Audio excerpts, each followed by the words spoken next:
Suster, Bapak Ibu Guru yang terkasih, terima kasih atas kehadirannya di tempat ini.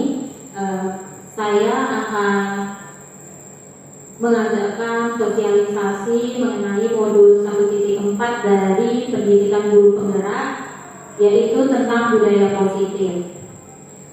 Baik, untuk mengefisienkan waktu, kita akan berdoa dulu agar kegiatan kita dapat berjalan dengan baik. Mohon kesediaan Miss Ina untuk memimpin dalam doa.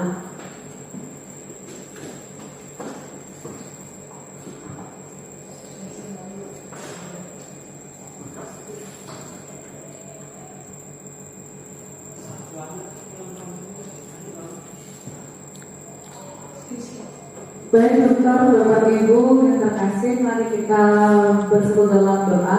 Izinkan saya memimpin secara iman Katolik. Mari kita berdoa. Dalam nama Bapa dan Putra dan Roh Kudus. Amin. Allah Bapa di surga, limpah terima kasih kami haturkan kehadiran-Mu atas segala rahmat berkat kasih karunia yang boleh Kau berikan kepada kami semua dari pagi hingga siang ini. Kami boleh Kau berikan berbagai macam rezeki kehidupan yang sungguh luar biasa. Dan pada siang hari ini Engkau mempertemukan kami di tempat ini untuk mengikuti kegiatan sosialisasi modul pengajaran 1.4 budaya positif dari kegiatan guru penggerak kami buka di tempat ini. Berkatilah pertemuan kami ini ya Bapak, semoga sosialisasi yang boleh diberikan dapat diterima dengan baik demi kemajuan dan juga keunggulan sekolah kami di Kota Mataram ini. Semua doa serta pengharapan ini kami haturkan dalam pengasihan-Mu demi Kristus Tuhan dan Juru Selamat kami. Amin. Dalam nama Bapa dan Putra dan Roh Kudus. Amin. Baik, terima kasih Miss Ina. Berikutnya, sebelum saya memaparkan materi ini, mohon kesediaan Suster Kepala untuk memberi sepatah dua kata-kata.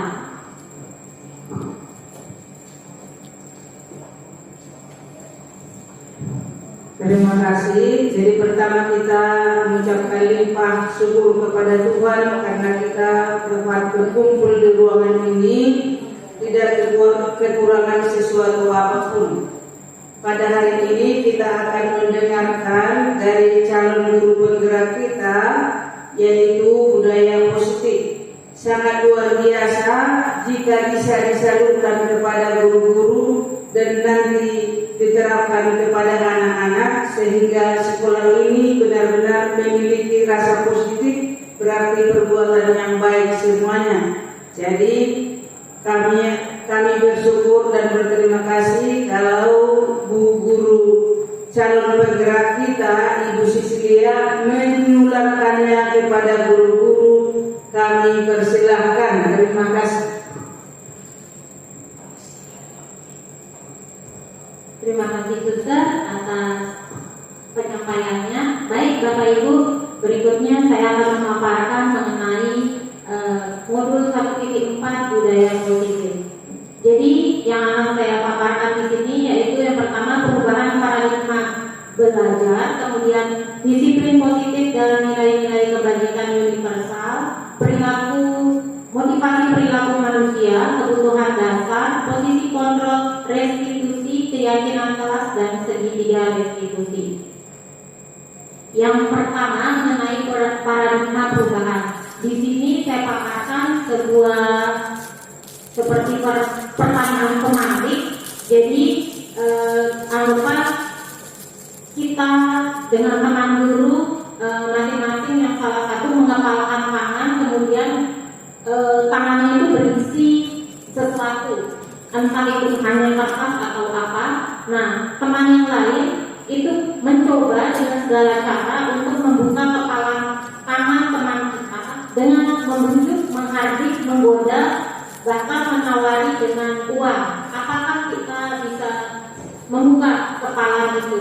Nah,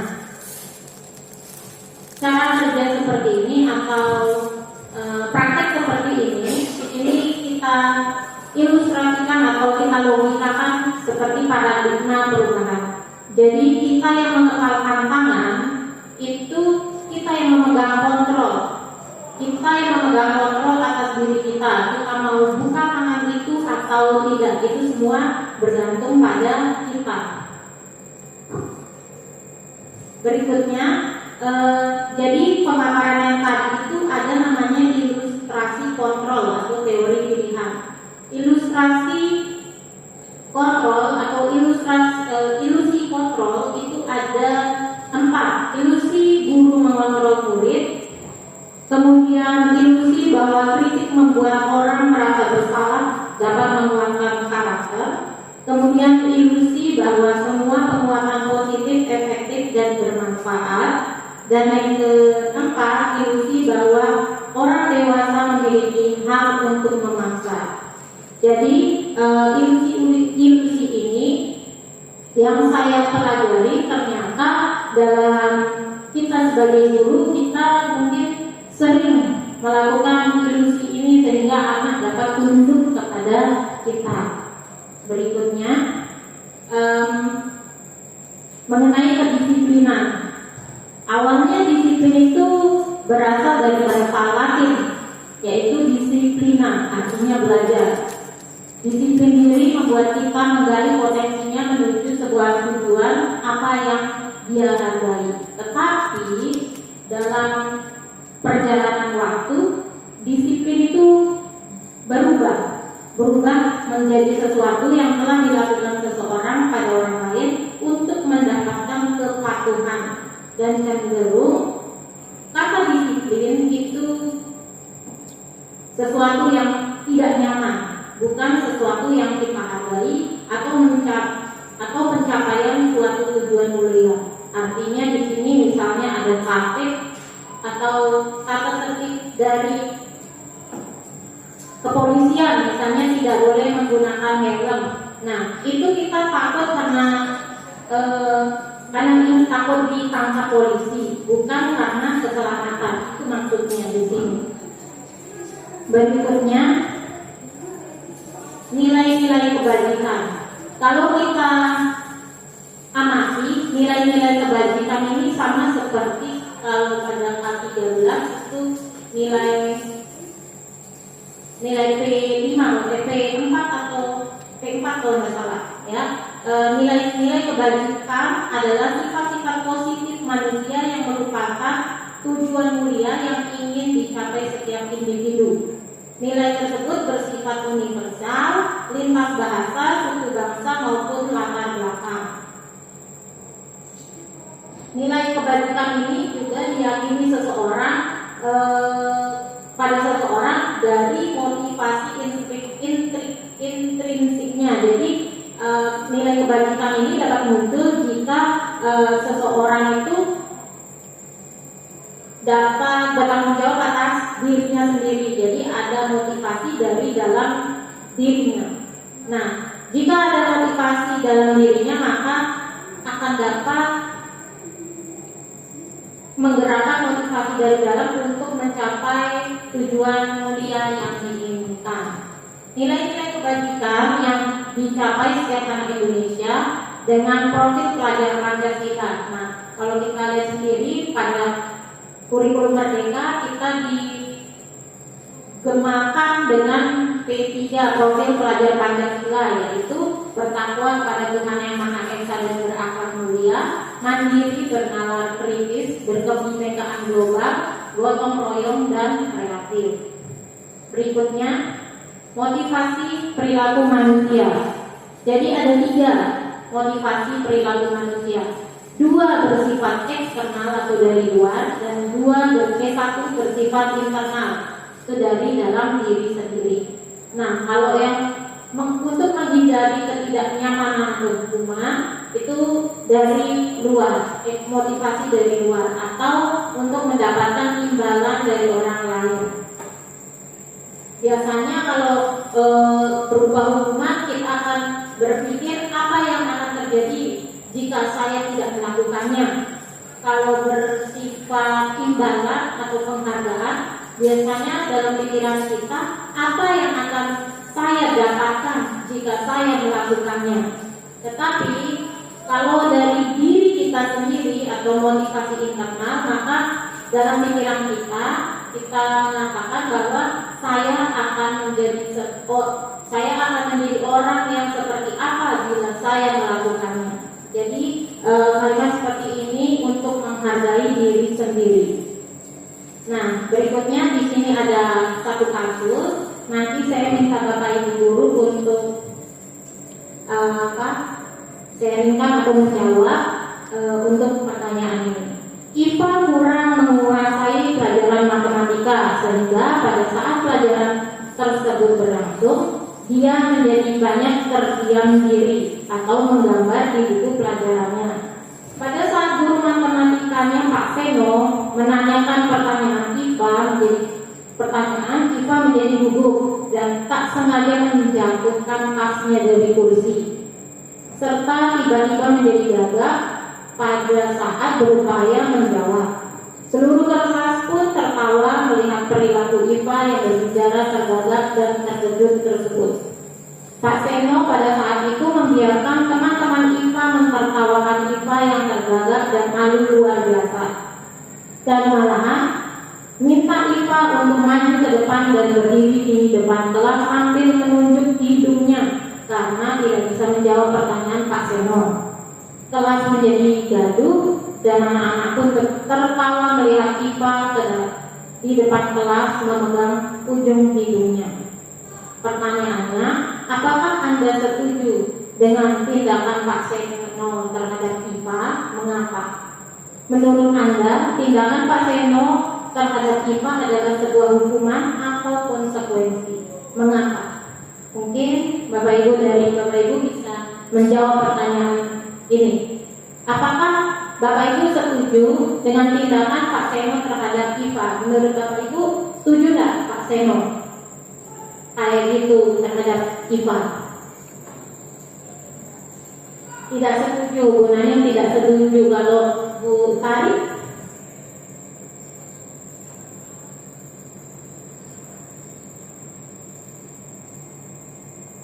Atau Pak Krisna?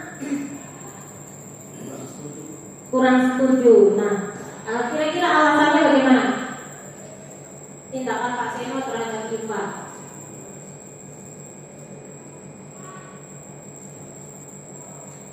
Karena Pak Seno ini kan memberikan waktu atau ruang untuk teman-temannya ini menertawakan. Itu yang tidak setuju otomatis karena Seno ini jadi down gitu. Ya betul ya. Jadi IPA jadi merasa rendah diri jadinya ya, down. Itu karena diketawain oleh temannya. Secara psikologi kan dikatakan ya. Ya betul sekali. Lanjut, pertanyaan kedua. Menurut Bapak Ibu, tindakan Pak Seno terhadap IPA adalah sebuah hukuman atau konsekuensi? Mengapa? Apakah hukuman Pak Seno menunjuk hidungnya terus suruh maju gara-gara dia tidak sengaja menjatuhkan tasnya, atau itu sebuah konsekuensinya dia karena dia menjatuhkan tas terus suruh maju? Menurut Bapak Ibu bagaimana? Hukuman atau konsekuensi? Hukuman. Kira-kira kenapa Bu? Bisa? Karena IPA tidak sengaja menjatuhkan tasnya, ya mungkin karena masa gugup. Dan itu dia dikenalkan. Iya. Berarti kan akhirnya mentalnya jadi di depan Oke, jadi seperti ini hukuman ya menurut Bu Tari. Baik, kita akan memperdalam apa itu hukuman konsekuensi atau konsekuensi berikutnya. Nah, di sini ada beberapa tindakan guru. Ada 4 di sini saya berikan contoh. Nah, Bapak Ibu memilih apa hukuman atau konsekuensi. Yang pertama, mencatat 100 kali di dalam buku kalimat. Saya tidak akan terlambat lagi karena terlambat sekolah. Pertanyaan yang kedua, lari mengelilingi lapangan 2 kali karena terlambat hadir di sekolah. Kemudian membersihkan coretan yang dibuatnya di meja tulis. Dan murid diminta untuk push up 15 kali karena tidak menggunakan masker di sekolah. Untuk yang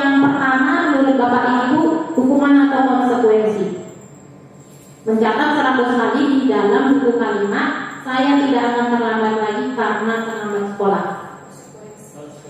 Konsekuensi.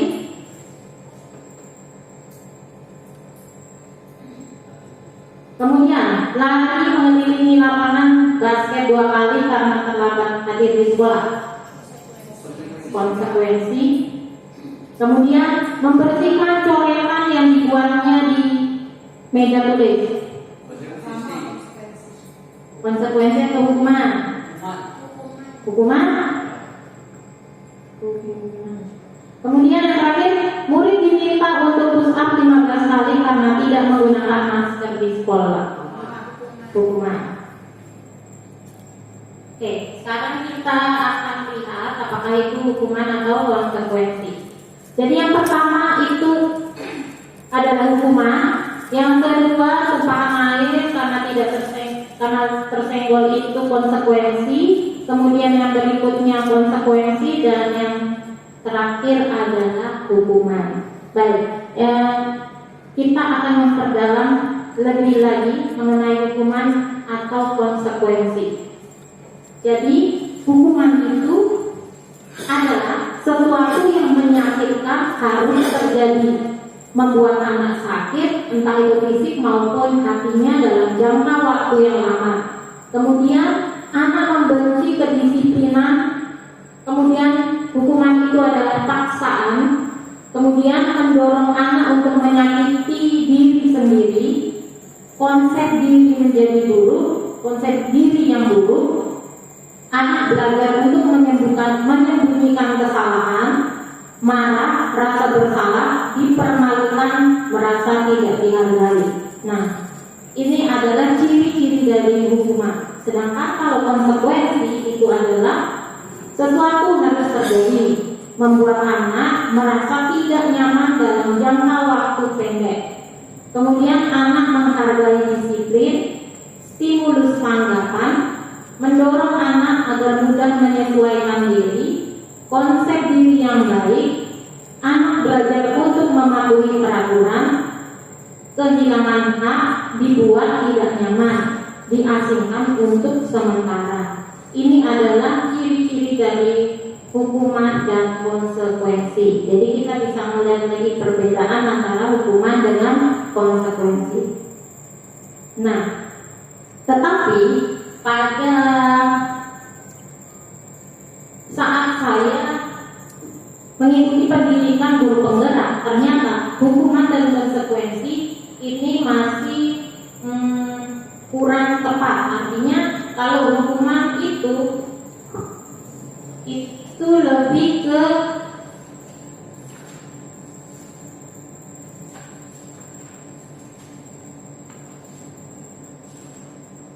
stimulus yang negatif, sedangkan kalau konsekuensi itu termasuk yang positif. Nah, ternyata ada juga atau identitas gagal kalau hukuman itu, sedangkan kalau konsekuensi itu udah termasuk identitas sukses. Tetapi ternyata konsekuensi yang kita berikan ke anak itu masih kurang tepat. Jadi dalam guru penggerak diajarkan ada istilahnya namanya restitusi. Restitusi itu adalah proses menciptakan kondisi bagi murid untuk memperbaiki kesalahan mereka sehingga mereka bisa kembali pada kelompok mereka dengan karakter yang lebih kuat. Restitusi merupakan proses kolaborasi yang mengajarkan murid untuk mencari solusi untuk masalah mereka dan membantu murid untuk berpikir tentang menjadi orang seperti apa yang mereka inginkan dan bagaimana mereka harus memperlakukan orang lain. Artinya di sini kalau restitusi, misalnya anak berbuat salah, kita menggali kenapa dia berbuat seperti itu, kemudian kita mengarahkan dia mencari solusi, bukan kita yang memberikan solusi, tetapi kita yang mencarikan solusi seperti itu. Nah, sebelum kita lanjut nanti ada segitiga restitusi. Di sini saya akan paparkan dulu mengenai kebutuhan dasar manusia. Ada 5 kebutuhan dasar manusia. Yang pertama penguasaan, kemudian kasih sayang dan rasa diterima, bertahan hidup, ketenangan dan kebebasan. Kalau kebutuhan dasar bertahan hidup itu bersifat fisiologis karena berhubungan dengan tubuh kita. Sedangkan penguasaan, kasih sayang dan rasa diterima, kemudian kesenangan dan kebebasan itu berhubungan dengan psikologis. Berikutnya ada 5 posisi kontrol dari kita sebagai guru. Ini kita lihat penjelasan dari video berikut ini.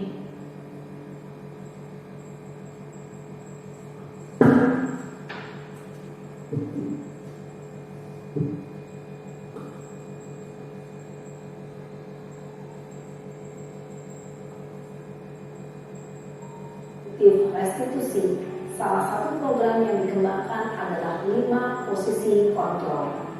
5 posisi kontrol dalam restitusi adalah proses perjalanan seorang pendidik agar dapat mengenali dirinya.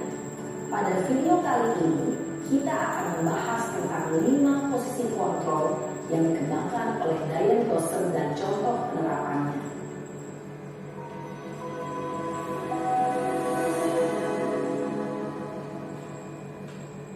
5 posisi kontrol itu adalah 1. Posisi penghukum, 2. Posisi pembuat merasa bersalah, 3. Posisi teman, 4. Posisi pemantau atau monitor, dan 5. Posisi manajer. Untuk lebih memahami kelima posisi tersebut, mari kita saksikan kasus Naren yang terlambat hadir 20 menit di sekolah dan melihat bagaimana kelima posisi kontrol dalam menghadapi masalah tersebut.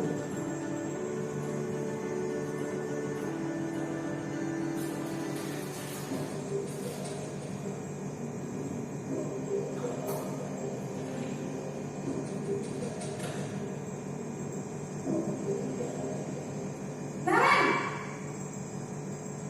sini kamu. Selamat pagi, Bu. Selalu terlambat.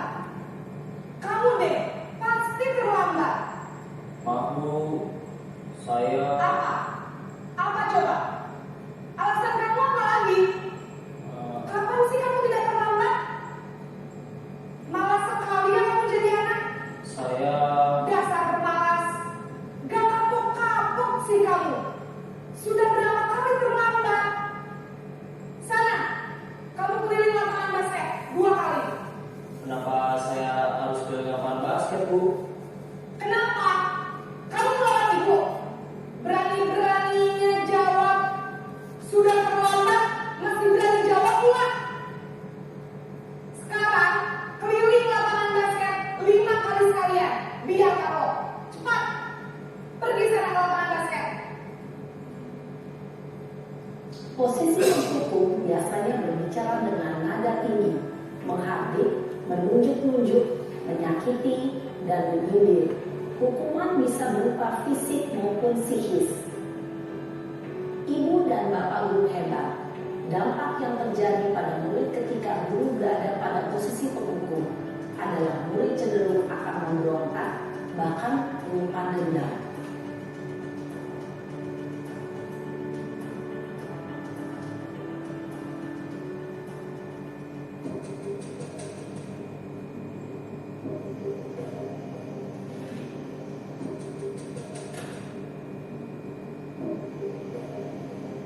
Naren!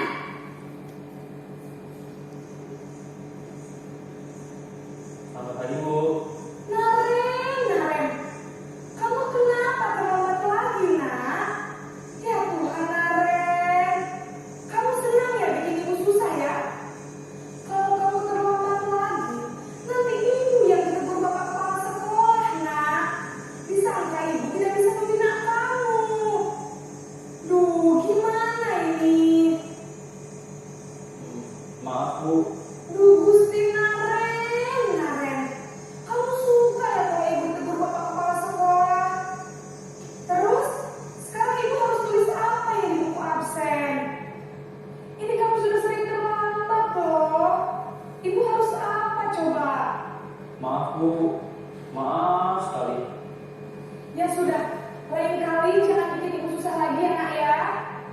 Ibu tidak akan kuat lagi kalau kamu gini terus. Bisa jantungan kalau ibu ditegur bapak kepala sekolah. Sana cepat kelas. Maaf ya Bu, maaf sekali. Posisi pembuat rasa bersalah berbicara dengan nada tenang, cenderung lembut. Namun kata-kata yang diutarakan membuat mulut merasa menjadi orang yang gagal, memandang buruk dirinya sendiri, merasa tidak berharga, dan tidak sanggup membahagiakan orang lain. Ketika guru mengambil posisi pembuat rasa bersalah, murid akan menganggap dirinya yang bersalah dan ia akan menyimpan emosi negatif tersebut di dalam dirinya.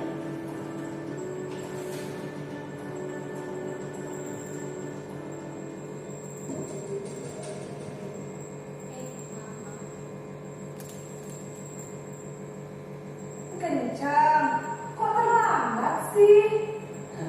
Iya Bu, saya memang terlambat bangun tadi. Jadi biarpun saya lari kencang, tetap gak kekejar Bu. Ya sudah sana, nanti lain kali larinya lebih kencang lagi ya, biar gak terlambat lagi.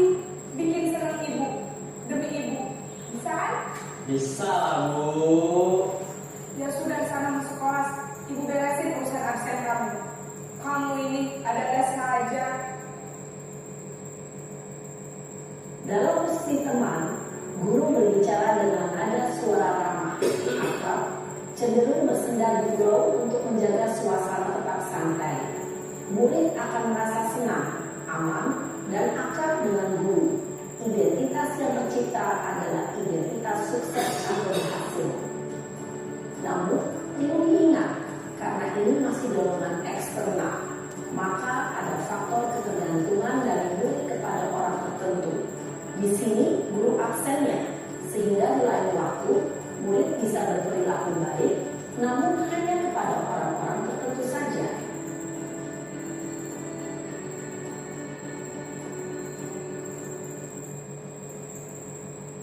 Sekolahnya? Kita harus di sekolah jam 7 Bu. Iya betul, sekarang sudah jam 7.20. Nanti sudah tahu konsekuensinya jika terlambat hadir. Paham Bu, saya harus tinggal kelas pas jam istirahat selama 20 menit.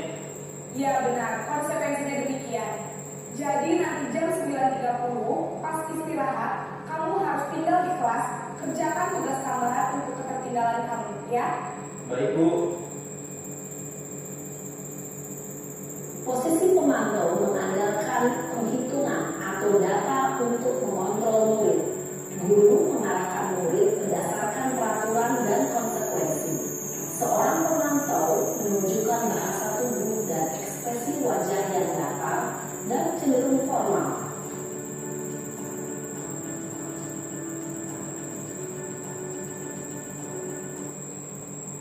Selamat pagi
kasih. Posisi manajer adalah posisi kontrol yang disarankan untuk membimbing murid memiliki sikap disiplin yang positif, yaitu murid yang mandiri, bertanggung jawab, dan dapat memecahkan masalah. Tujuan dari posisi ini adalah agar murid dapat berefleksi atas tindakannya. Guru akan dengan tulus memberikan pertanyaan-pertanyaan bermakna, sehingga membuat murid dapat belajar dari kesalahannya dan mencari sebuah solusi untuk menyelesaikannya. Baik Bapak Ibu, jadi dari 5 posisi kontrol kita silakan merefleksikan diri kita masing-masing. Di manakah kita selama ini di posisi kontrol manakah? Nah, diharapkan kita menjadi guru yang dapat pada posisi manajer, di mana dampak dari posisi manajer ini siswa kita menjadi mandiri, kemudian percaya diri dalam memecahkan masalah. Berikutnya mengenai keyakinan kelas. Ini istilah dari kurikulum merdeka, keyakinan kelas, tetapi kalau kita melihat selama ini istilah keyakinan kelas itu sama seperti nilai-nilai kebajikan. Seperti yang kita sudah gaungkan nilai sekolah kita kan DJTM, disiplin, jujur, terampil, mandiri. Nah, itu adalah salah satu contoh dari keyakinan kelas. Di sini kita lihat pada kalimat pada pertanyaan mengapa kita memiliki peraturan tentang penggunaan helm pada saat mengendarai kendaraan roda 2 atau motor, alasannya untuk keselamatan. Nah,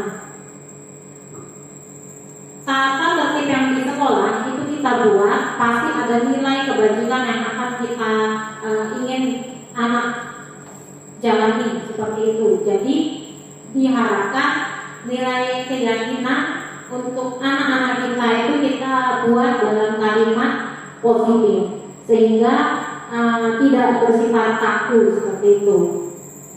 Nah, contoh di sini, ini peraturan yang biasa kita lihat. Kembalikan barang ke tempatnya. Dilarang mengganggu orang lain, dilarang melakukan kekerasan, dilarang menggunakan narkoba, dan dilarang merokok. Peraturan-peraturan seperti ini pasti ada nilai kebajikan yang dituju. Nah, sekarang kita lihat nilai kebajikan yang dituju. Yang pertama adalah tanggung jawab, saling menghormati, keamanan, saling menghormati juga, kemudian kesehatan, dan yang terakhir kesehatan dan menghormati orang lain. Jadi diharapkan kita menggerakkan hati anak-anak dengan peraturan tersebut sehingga keyakinan atau nilai kebajikan yang dituju dapat tercapai. Berikutnya di sini ada segitiga restitusi. Nah, pada restitusi tadi bagaimana kita melakukan penyelesaian masalah dengan menggali apa yang terjadi pada anak dan mengarahkan anak untuk mencari solusi dari permasalahannya. Nah, ada 3 tahap yang bisa kita lakukan tanpa kita harus menghukum anak. Yang pertama, kita menstabilkan identitas. Artinya kita sebagai manusia pun pernah merasa melakukan kesalahan. Jadi kita menstabilkan identitasnya. Kita tidak langsung memarahi kenapa kamu berbuat seperti ini atau kenapa kamu ngelakuin ini kayak gitu, tetapi kita turunkan dulu emosinya, kita stabilkan identitasnya. Nah, baru kita validasi tindakan yang salah.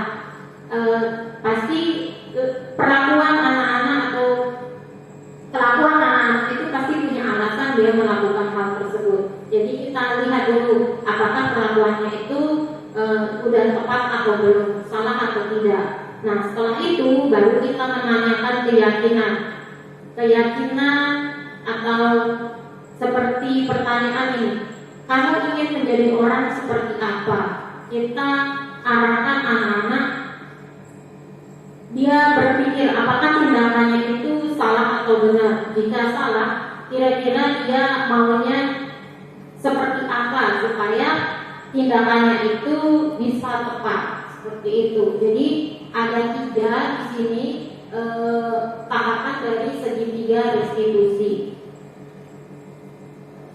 Nah, sebelumnya saya sudah pernah membuat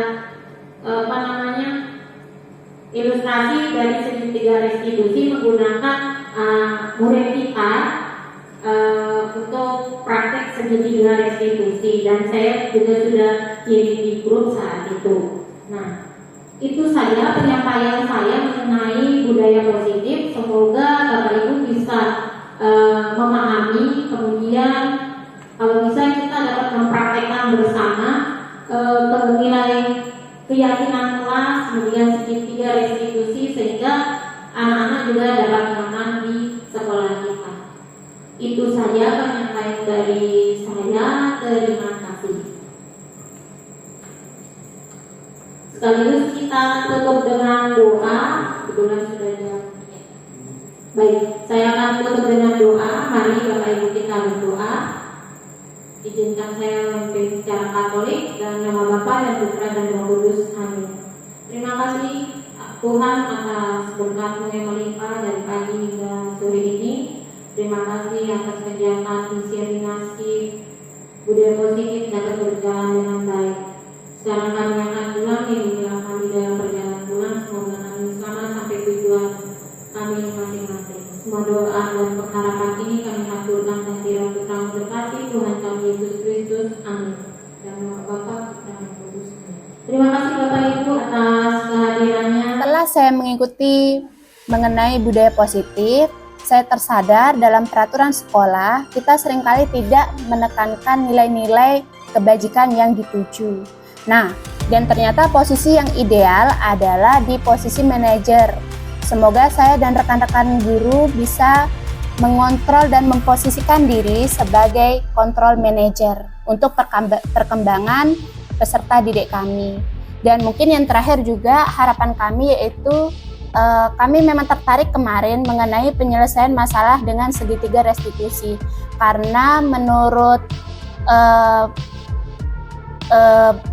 keterangan kemarin juga, penjelasan kemarin, bahwa penyelesaian mengenai segitiga restitusi itu berharap agar siswa dapat menyelesaikan sendiri apa masalah yang mereka hadapi dari hati mereka.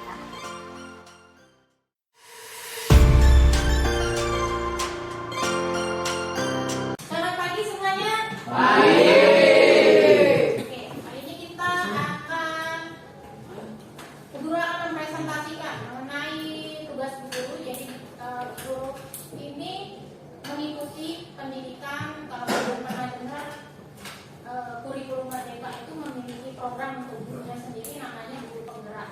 Jadi Bu Guru sedang mengikuti pendidikan. Bu Guru adalah angkatan ke-8. Tidak semua guru di Mataram ini, di NTB ini dapat mengikuti pendidikan kita, karena seleksinya ada 2 tahap. Makanya Bu Guru, puji Tuhan sekali Bu Guru bisa mengikuti pendidikan ini. Karena kalau di Mataram sendiri, SMP yang gurunya bisa ikut itu kalau nggak salah ada 3 saja, SMP sini, kemudian SMP negerinya 2, SMP Dola kalau nggak salah, dan satunya SMP 23 kalau nggak salah. Jadi berbanggalah kalian, guru kalian ikut pendidikan ini ya. Nah, sekarang guru akan mempresentasikan mengenai segitiga restitusi. Tapi sebelumnya ini adalah materi tentang budaya positif. Jadi kalau kalian selama ini di sekolah, misalnya terlambat, bagaimana yang kamu rasakan di sekolah ini? Kalau kamu terlambat, itu biasanya diapain di sekolah? Jujur aja. Apa hukumannya? Lari biasanya berapa kali? Terus bulannya itu Oke. Menurut kamu hukuman itu dengan apa yang kamu lakukan tuh setara nggak atau setimpal nggak? Setimpal? Apakah hukuman itu membuat kamu ada perubahan atau tetap saja? Tetap saja. Nah, kira-kira kenapa kamu tidak ada perubahan dalam diri? Kira-kira menurutmu bagaimana?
WC. bersihin WC. Kira-kira hukuman seperti itu setara nggak? Setara. Nah, Apakah hukuman seperti itu membuat kamu berubah? ya sedikit. Sedikit. Setelah kamu dapat hukuman seperti itu, itu dapat hukumannya karena setiap hari terlambat, kalau nggak salah ya. Ya, Sedikitnya tuh seperti apa? Ada perubahan dalam diri. bangun pagi. Apa? Bangun pagi. Kira-kira kamu mau bangun pagi itu karena kesadaran sendiri atau karena takut dihukum? Kesadaran sendiri sama takut dihukum. Mana yang lebih besar persenan? Takut dihukum. Takut dihukum. Ya. Siapa lagi? Selain kalian, selain terlambat, adakah yang lain hukuman yang lain? Ayo coba ceritakan. Apa yang bikin kamu dihukum? Apa? Tidak memukul kamu sudah. Terus B-nya kayak bawa Kamu tidak memukul kamu sudah. Kamu sudah kerjain tapi lupa bawa atau memang kamu tidak kerjain?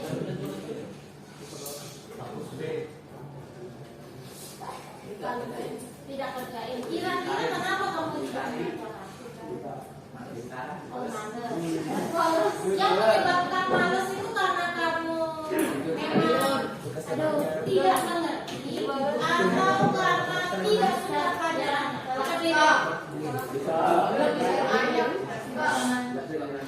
Oh, nggak suka pembelajarannya. Kamu emang nggak suka hitung-hitungan berarti ya?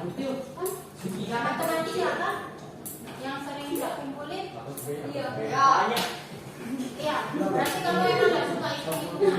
Ya. Oke. Hukuman yang diberikan gurunya apa biasanya? Berdiri. Terus apa lagi? Apa? Keluar dari kelas. Kira-kira setimpal nggak? Apa yang kamu lakukan? Itu dengan hukuman. Setimpal. Kira-kira ada nggak perubahan kemudian dari dirimu tergerak atau bagaimana? Ada nggak? Atau belum ada sama sekali? Itu aja. Guru mau tahu? Adakah tergerak sedikit aja dalam hatimu atau sama sekali tidak ada?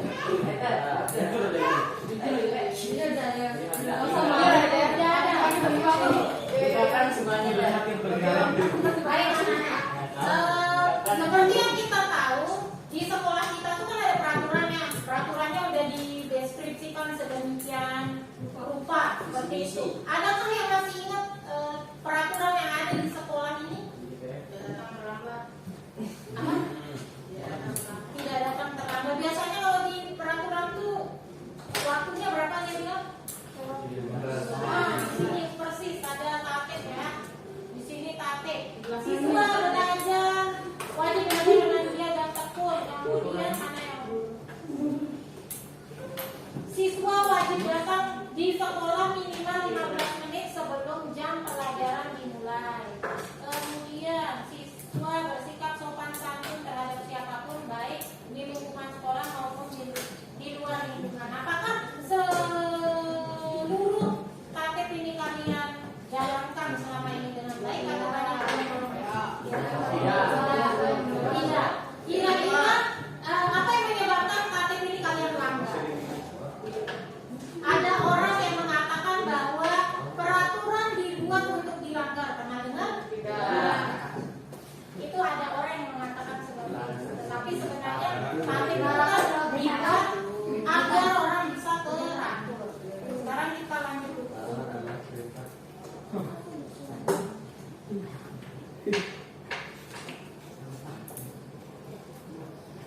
Oke, keyakinan kelas.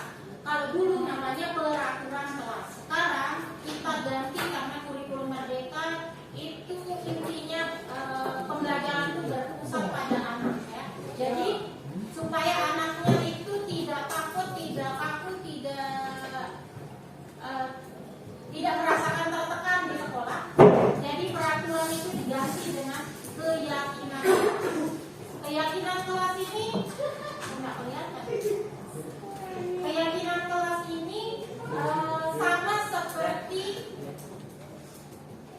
nilai-nilai kehidupan atau nilai-nilai kebajikan seperti kayak tanggung jawab. Itu kan nilai-nilai yang kita anggap. Kalau DJTM, disiplin, jujur, terampil, mandiri, nah itu termasuk nilai kebajikan namanya.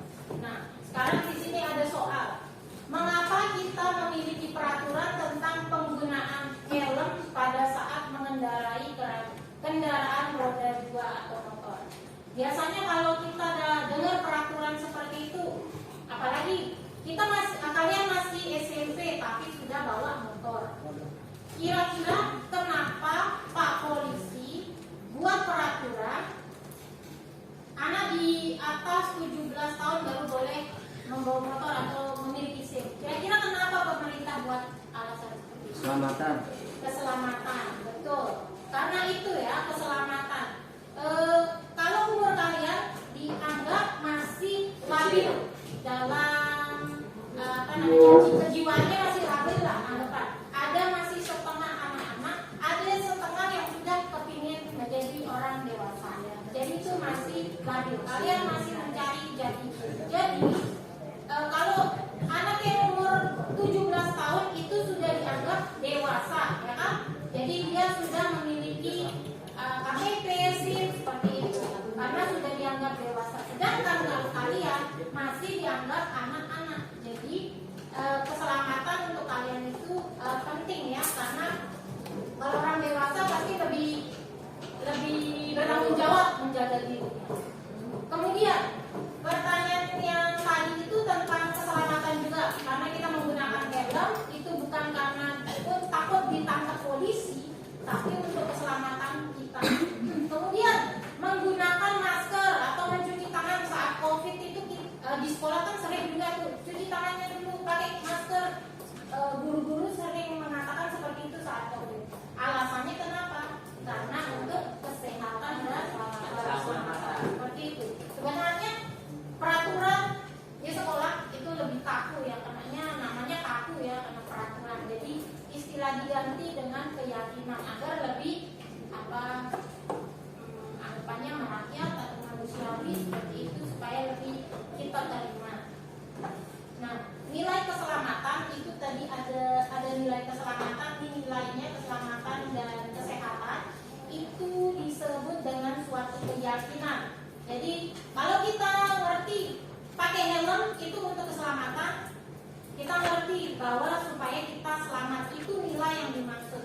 Jadi peraturan itu dibuat supaya kita bisa sadar sendiri. Contohnya kayak peraturan di sini, siswa wajib datang di sekolah minimal 15 menit sebelum jam pertama dimulai. Kira-kira sekolah buat peraturan itu supaya apa kita?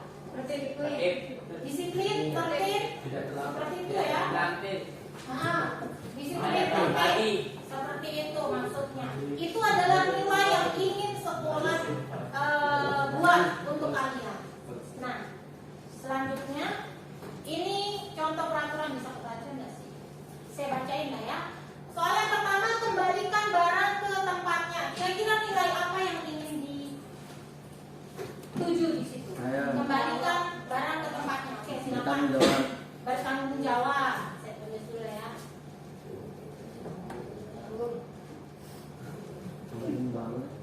Kemudian dilarang mengganggu orang lain. Ada yang mau nilai kebajikannya apa? Dilarang menghormati. Mantap.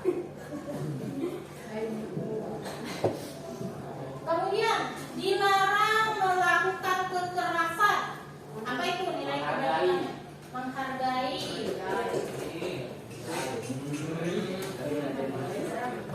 Kemudian dilarang menggunakan narkoba.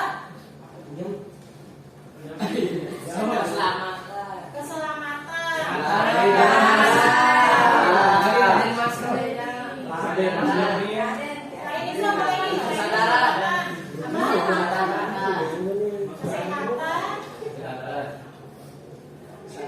Kesadaran, apakah nilai kalau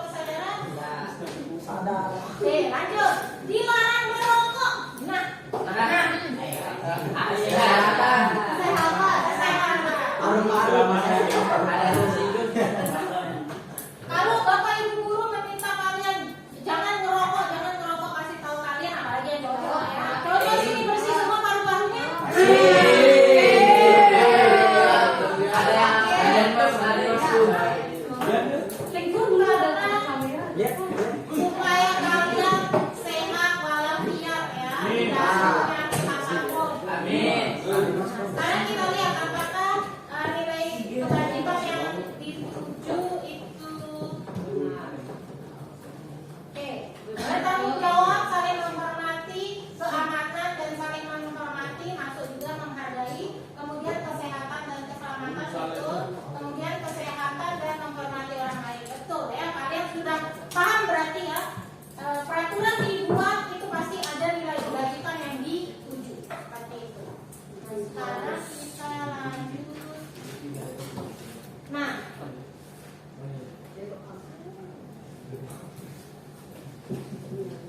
kalau kelihatan sama sekali ya.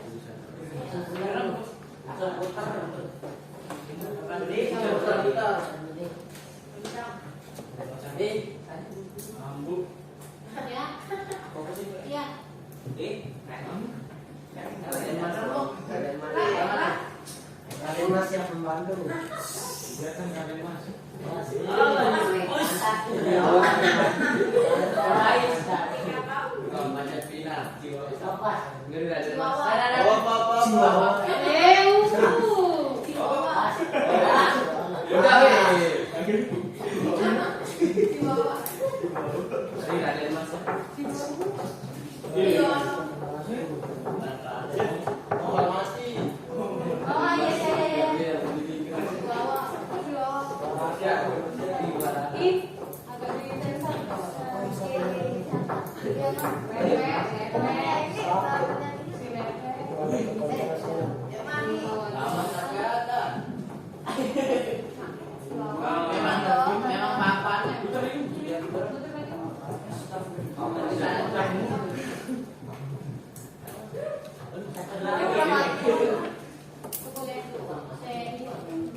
Oke, lanjut. Jadi seperti yang Bu Guru pahami selama mengikuti pendidikan kemarin, ada 3 jenis ya. Ada peraturan, ada konsekuensi, ada namanya restitusi. Yang sering kalian rasakan di sekolah atau yang kalian alami itu adalah peraturan. Peraturan itu biasanya kenanya bisa jadi hukuman seperti itu. Biasanya kalian mendapat hukuman kadang tidak setimpal dengan apa yang kalian lakukan. Misalnya seperti Umbu tadi terlambat, suruh lari 10 kali, 15 kali. Seperti itu ya. Tetapi apakah Umbu berubah setelah dihukum? Itu tidak ada terjadi perubahan ya kan? Tetap saja adanya terlambat. Apalagi kalau kita lihat di kelas 8 kemarin, setiap hari ada saja terlambat. Nah, seperti itu tidak ada perubahan dalam diri anak kalau mendapat hukuman. Jadi harus disadari itu adalah dari dalam atau istilahnya motivasi intrinsik. Intrinsik itu artinya dari dalam. Oke? Nah, sekarang di sini ada segitiga restitusi. Kemarin Bu Guru ada meminta teman kalian 2 orang untuk mempraktekkan segitiga restitusi ini. Bagaimana cara guru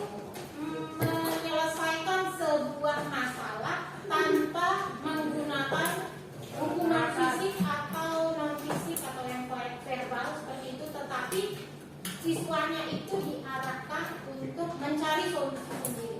Pernah nggak guru kalian yang di sekolah ini, misalnya kalian ada masalah nih, kalian bertengkar sama temannya, habis itu berjamuran, nah pas dipanggil ke ruang guru kira-kira biasanya apa yang terjadi? Misalnya Umbu sama Fabio berkelahi nih, berjamuran gara-gara cewek. Dipanggil ke ruang guru, biasanya apa yang terjadi?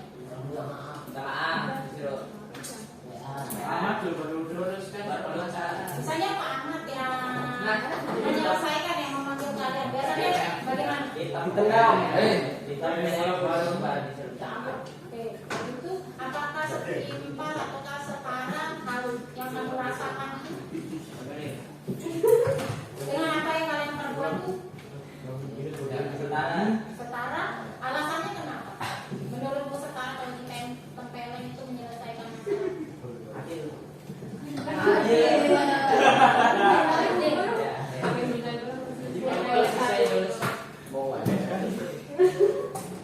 Nah, sekarang guru akan menampilkan, tapi sebelumnya guru ada jelasin sedikit di sini ada 3 sebenarnya caranya, tapi kayaknya guru tampilin aja deh videonya ya. Ini teman kalian.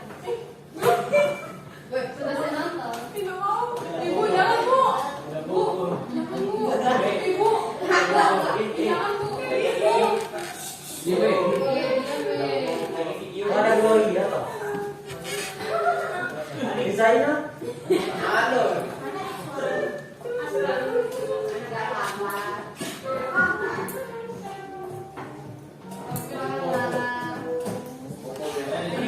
Ini Clara.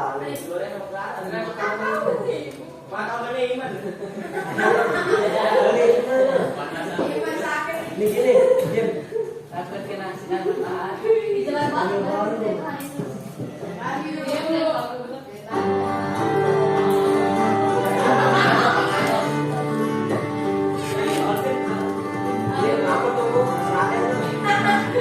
Oke, di sini guru tuliskan bahwa restitusi itu istilah lain untuk membantu kalian dalam menyelesaikan masalah. Misalnya kalian punya permasalahan, cara guru menangani kalian dengan cara restitusi, yaitu proses menciptakan kondisi bagi siswa untuk memperbaiki kesalahan mereka sehingga mereka bisa kembali pada kelompok mereka dengan karakter yang lebih kuat.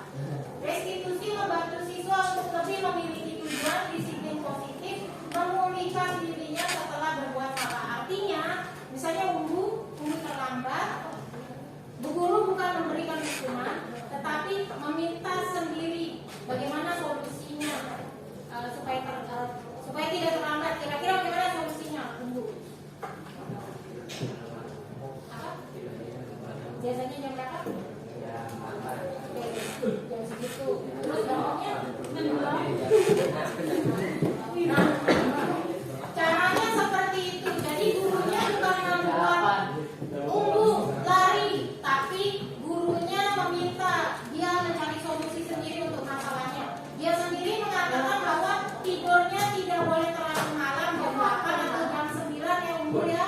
Terus bangunnya jam setengah 6. Nah, jadi itu dia punya solusi sendiri. Sekarang kita simak yang ini. Ini ada masalahnya.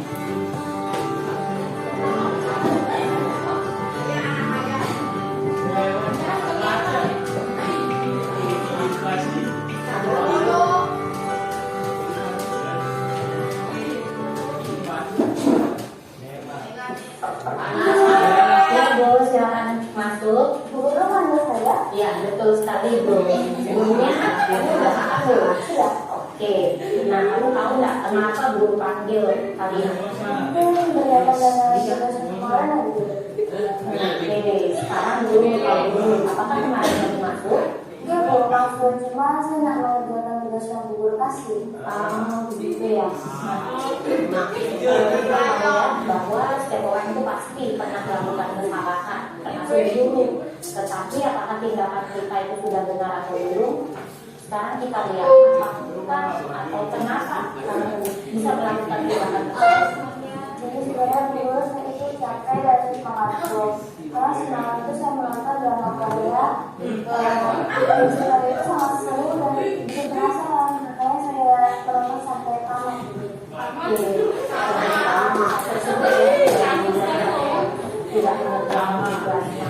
Apakah kamu masih ingat keyakinan kelas kita? Masih Bu Guru, keyakinan kelas kita kan bertanggung jawab.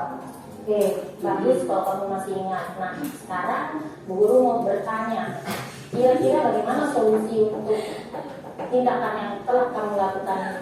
Ya Bu Guru, jadi sebelumnya saya minta maaf karena saya telah melakukan edukasi dan saya juga berjanji akan mengatur waktu kerja saya dan disiplin dan saya akan segera mengerjakan tugas yang ditugas. Oke, bagus ya. Kamu punya rasa tanggung jawab, Guru salut untuk itu. Nah, sekarang karena masalahnya sudah kita atasi, kamu boleh keluar ruang main dan tunggu tugasnya ya. Ya Bu Guru, terima kasih ya.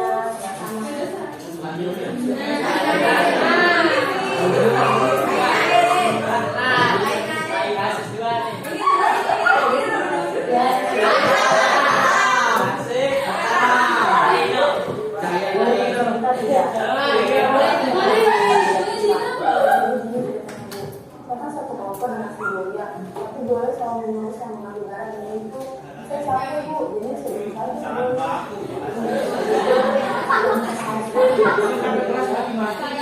Setiap manusia itu pasti pernah melakukan kesalahan. Karena manusia itu tidak ada yang sempurna. Apakah tindakan yang kamu lakukan ini merupakan dari kejadian tadi? Ya Bu, kami kesal saja dengan melakukan ya. Lebih baik.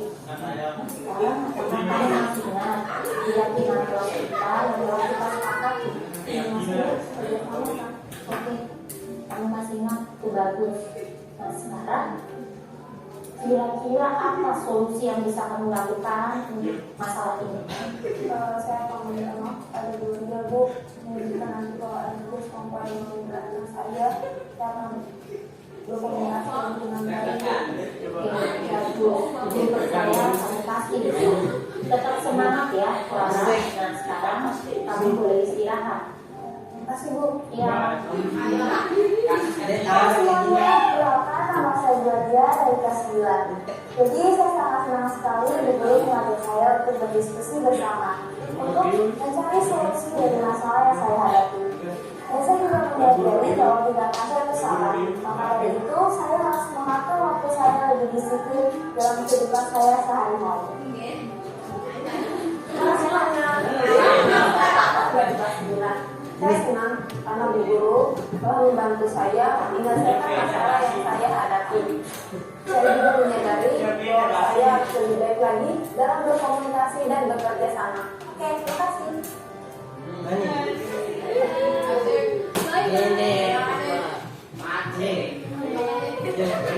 Oke, itu tadi contoh ya dari segitiga restitusi yang dilakukan oleh guru dalam menyelesaikan sebuah masalah. Apakah model seperti ini dalam penyelesaian masalah kalian di sekolah itu bermanfaat untuk kalian? Apakah seperti ini hal yang ingin kalian rasakan atau lebih suka membersihkan listrik atau bagaimana? Mungkin Bu bisa apa namanya punya tanggapan Bu, tanggapan video tadi itu kan prosesnya Bu dalam menyelesaikan masalahnya Dodo sama si Dodo kan? Nah, apakah kalau kamu di posisi mereka kamu kepinginnya seperti itu atau lebih senang yang tadi?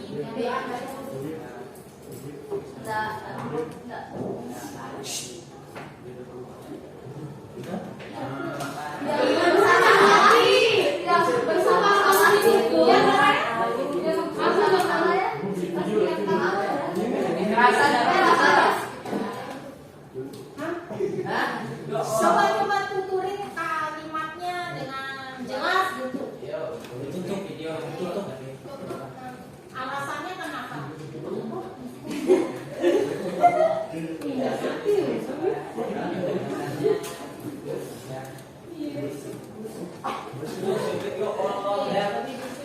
Nah, mungkin satu lagi deh, boleh yang di sini juga kita belajar untuk berbicara, berani berbicara di depan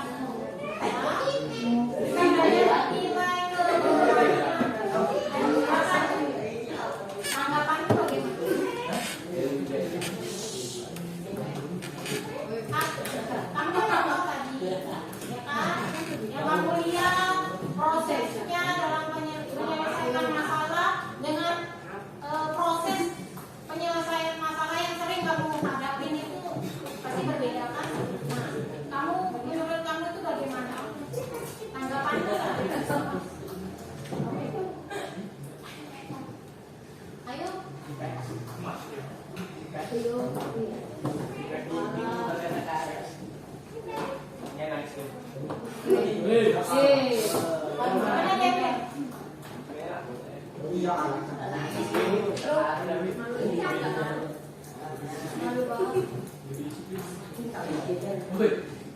Mungkin susun di Alvin, saya minta lebih untuk memberi tanggapan.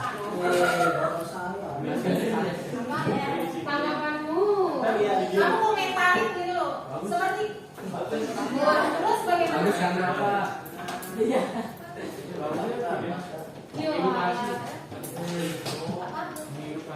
Mengedukasi. Terus apa lagi yang kamu dapat?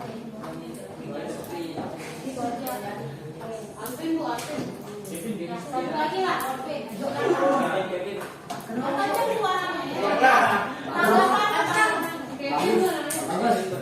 Terus? Sangat mendidik. Enggak, apa yang kamu dapat dari video itu? Kalau hal ini diterapin dalam kondisi misalnya ada masalah bagaimana? Ya Allah, jadi alasan ya bro.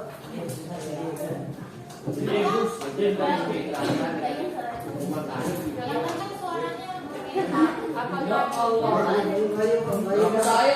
silakan saya bantu guru. Bantu guru. Ya. Biar sama saya cara bahasanya. Jadi tiap guru tuh nggak hukum-hukum terus kalau misalnya ada kelas, biar siswanya juga nggak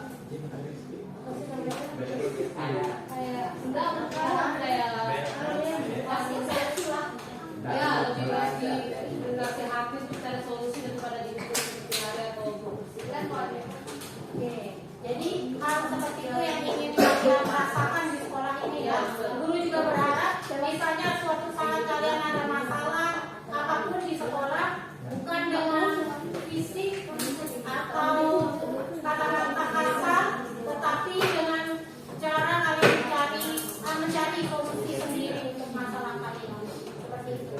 Baik, itu saja penyampaian dari guru. Apakah ada yang ingin bertanya mengenai ini? Tidak ada? Oke, Bu Guru akhiri materi mengenai segitiga restitusi ini. Bu Guru sangat berharap jika hal ini diterapkan pada kalian, semoga kalian memiliki rasa berubah dari diri kalian sendiri, dari lubuk hati kalian sendiri, bukan dari orang lain. Bukan karena takut sama guru ini, takut sama guru itu, tetapi emang kalian tanggung jawab sama diri kalian sendiri. Itu saja penyampaian guru. Terima kasih. Tanggapan saya mengenai penyelesaian masalah siswa dengan menggunakan teknik restitusi terkesan lebih baik dibanding menggunakan teknik kontak fisik, karena teknik segitiga restitusi lebih mengetahui apa solusi dari permasalahan siswa tersebut dibanding dengan teknik kontak fisik dan verbal yang dapat mencederai siswa tersebut. Sekian dan terima kasih. Tanggapan saya tentang segitiga restitusi adalah dengan cara seperti ini kita bisa menyelesaikan masalah, bukan dengan hukuman, karena hukuman bisa menyebabkan masalah lain seperti cedera ataupun yang lain-lain. Sekian dari saya, terima kasih.